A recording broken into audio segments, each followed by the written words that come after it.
आज़ादी 1947 में मिलनी है, मैं 46 की बात कर रहा हूँ, 1 साल पहले की बात कर रहा हूँ।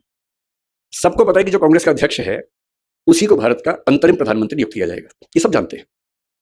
मौलाना अबुल कलाम आज़ाद 6 साल से कांग्रेस के अध्यक्ष हैं। स्वाभाविक सी बात है उनके मन में होगा कि इलेक्शन ना ही हो, मैं ही चलता चलूं। उन्होंने ईमानदारी से अपनी आत्मकथा में लिखा भी है। उनकी मृत्यु के बाद 1959 में शायद आत्मकथा छपी उनकी, उसमें उन्होंने लिखा कि हाँ मेरे मन में ऐसा भाव था। ईमानदारी से सच बोलना ठीक है डॉक्टर साहब कि लालच था तो ठीक रहता है, उसमें मतलब बोझ खत्म हो जाता है। तो अबुल कलाम आज़ाद ने ईमानदारी से लिखा इस बात को।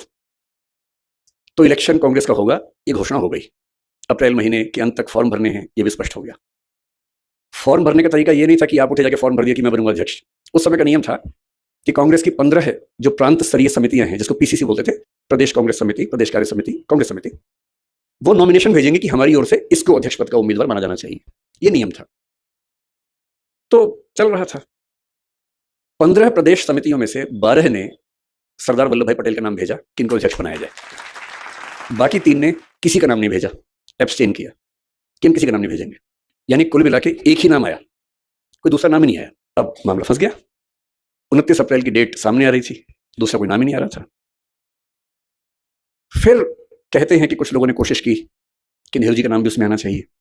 कृपलानी जी इसमें मुख्य भूमिका में थे।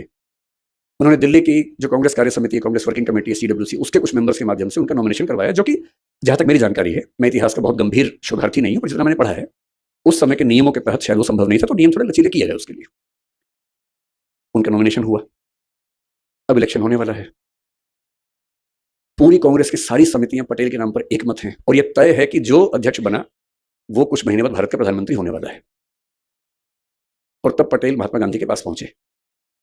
उन्होंने कहा कि बापू ऐसी ऐसी स्थिति है, आप क्या कहते हैं?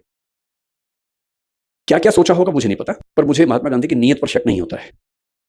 महात्मा गांधी ने कहा कि तुम इलेक्शन मत लड़ो। मैं फिर सोचता हूं कि अगर बापू राम ना होते, मतलब पटेल राम ना होते और कहते कि बापू इलेक्शन तो मैं लड़ूंगा और देख लेते हैं क्या होता है, ऐसा भी क्या है। मेरा मानना है कि उस समय कांग्रेस में कोई माई का लाल उनको हरा नहीं सकता था।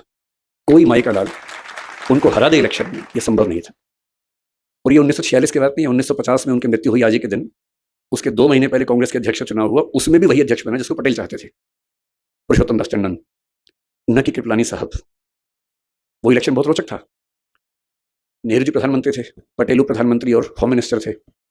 और 1950 में कांग्रेस का चुनाव दुनिया भर के मीडिया में चल रहा था कि ये प्रधानमंत्री और उप प्रधानमंत्री के बीच का झगड़ा है।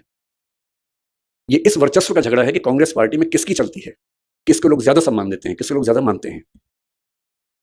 और जीते कौन? पुरुषोत्तम दास टंडन, जिनको पटेल जी का समर्थन हासिल था। मैं ये कहना चाह रहा हूं